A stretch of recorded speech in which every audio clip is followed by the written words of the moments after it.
रात के सन्नाटे में घड़ी की सुइयां टिक टिक कर रही थीं।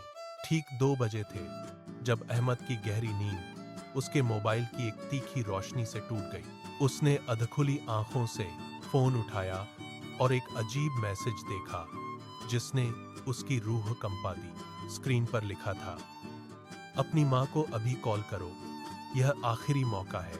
अहमद का दिल एक पल के लिए धड़कना भूल गया।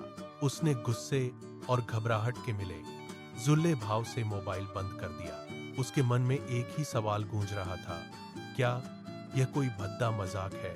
उसे लगा कि शायद कोई दोस्त उसे डराने की कोशिश कर रहा है। उसने फोन को तकिए के नीचे दे मारा और करवट बदल ली, पर वह वाक्य उसके दिमाग की दीवारों से टकराता रहा। नींद अब उसकी आंखों से कोसों दूर थी। कमरे की हवा भारी हो गई थी। तभी तकिए के नीचे से फोन फिर से थरथराया। अहमद ने झटके से फोन निकाला। एक और मैसेज, कल बहुत देर हो जाएगी। अहमद के माथे पर पसीना आ गया, लेकिन उसका अहंकार और आधुनिक जीवन की व्यस्तता उस पर हावी थी। उसने सोचा कि पिछले कई महीनों से उसने अपनी मां का हाल तक नहीं पूछा था।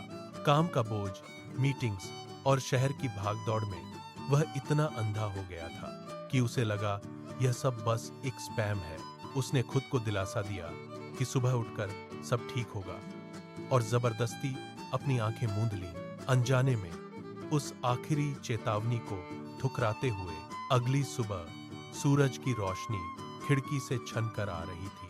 अहमद ऑफिस के लिए तैयार हो रहा था, तभी एक अनजान नंबर से कॉल आई। उसके हाथ कांपने लगे। फोन उठाते ही दूसरी तरफ से एक भारी और गंभीर आवाज आई, बेटा, आपकी माताजी की तबीयत बहुत खराब है, जल्दी अस्पताल पहुंचिए। यह सुनते ही अहमद के पैरों तले जमीन खिसक गई। उसके शरीर में एक बर्फीली लहर दौड़ गई। उसने बिना सोचे समझे कार की चाबियां उठाईं और पागलों की तरह अस्पताल की ओर भागा।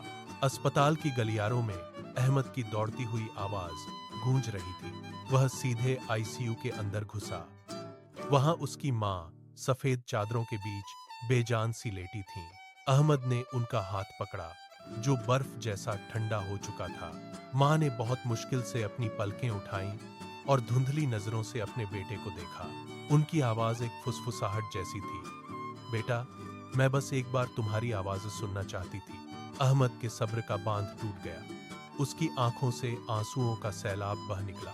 वह उनके सीने से लगकर रोने लगा, पर समय की रेत उसके हाथों से फिसल चुकी थी। तभी उसे रात के मैसेज याद आए।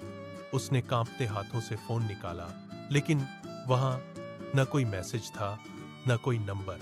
सब कुछ गायब था। नंबर कंबर। अहमद समझ गया कि वह एक दैवीय पुकार थी। उसे एहसास हुआ कि कुछ कॉल अगर आज न की जाए तो कल हमेशा के लिए देर हो जाती है।